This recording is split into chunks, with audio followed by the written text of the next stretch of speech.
Radicación de números enteros. Definición. Si A y B son dos números enteros cualesquiera y B es un entero pero es positivo, el número B no puede ser negativo, tiene que ser un entero positivo, tal que cuando yo eleve B a una potencia n, eso me da igual a A. Entonces se dice que B es la raíz enésima de A, es decir, la raíz enésima de A es B siempre y cuando, y si solo si, esto significa si solo si B a la n sea igual a A. Ahí tenemos que los términos de la radicación son el índice de la raíz, la cantidad que está dentro del radical se llama radicando y el resultado de la operación se llama raíz. El símbolo este ya ustedes lo conocen, es el símbolo radical. Entonces, vamos a ver unos ejemplos. ¿Qué quiere decir esta definición? ¿Qué quiere decir en realidad esta definición? Que para que un número sea la raíz cuadrada, la cúbica, cualquier raíz de otro, ejemplo, la raíz cuadrada de 25, es 5. Para que esto sea cierto, cuando yo eleve 5 a este exponente que está aquí, que en este caso no se pone, y es 2, eso me debe dar el radicando. Repito, la raíz elevada al índice del radical debe darte el radicando. Entonces, para que un número sea raíz del otro, cuando yo eleve ese resultado a esa potencia n, me debe dar igual al radicando. Ejemplo 2. Ejemplo 2, la raíz cúbica de 512. ¿Cuál es la raíz cúbica de 512? Como lo dice la definición, es un valor b tal que cuando yo eleve ese valor b a la n, me da 512. Perdón. 512. Ese número, como ya yo les di una tabla, ustedes deben de saber cuál es. Ese número b que yo necesito es 8, porque en la tabla que yo les di dice 8 al cubo da 512. Entonces la raíz cúbica de 512 debe ser 8. Recuerda que para que un número sea la raíz del otro, cuando lo elevas a este exponente n igual al índice de la raíz, debe darte radicando. Veamos otros ejemplos. En este caso nos piden la raíz cuarta de 16.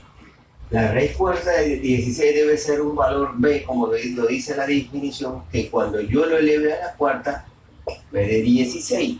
Y ese número b que yo elevo a la cuarta y me da 16 es 2, como ya ustedes ven en la tabla. 2 a la cuarta es igual a 16, quiere decir que la raíz cuarta de 16 entonces es 2. En el siguiente ejemplo vemos ahora una cantidad negativa, la raíz quinta de menos 32. La raíz quinta de menos 32 debe ser un número b tal que cuando yo elevo a la quinta me da menos 32. Ese número es menos 2. Menos 2 a la quinta da menos 32. Entonces la raíz quinta de menos 32 es menos 2. Y el último ejemplo,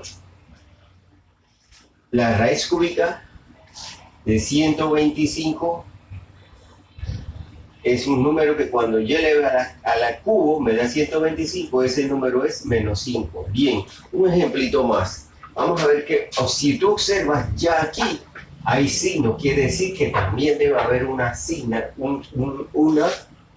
ley de los signos en los radicales. Pero antes que vamos a la ley de los signos, vamos a ver un ejemplo más. Ejemplo 4. La raíz. Ejemplo 6. Vamos a ver que hay raíces que no se pueden calcular en el conjunto de los números enteros. La raíz cuarta de menos 4 debe ser un número b, tal que cuando yo eleve al cuadrado ese número me dé menos 4.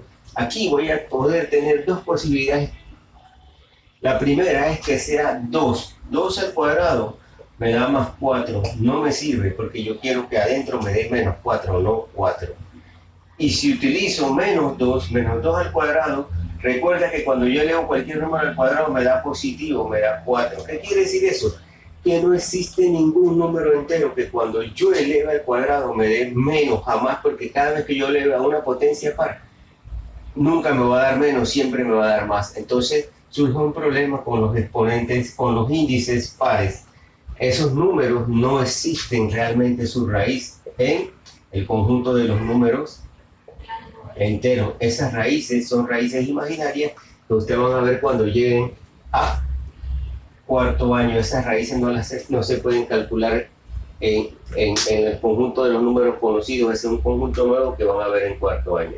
A ver los signos de una raíz ahora. El signo de una raíz depende siempre de su índice, igual que en la potencia depende de su exponente, en las raíces depende de su índice. Así, si yo tengo aquí un índice par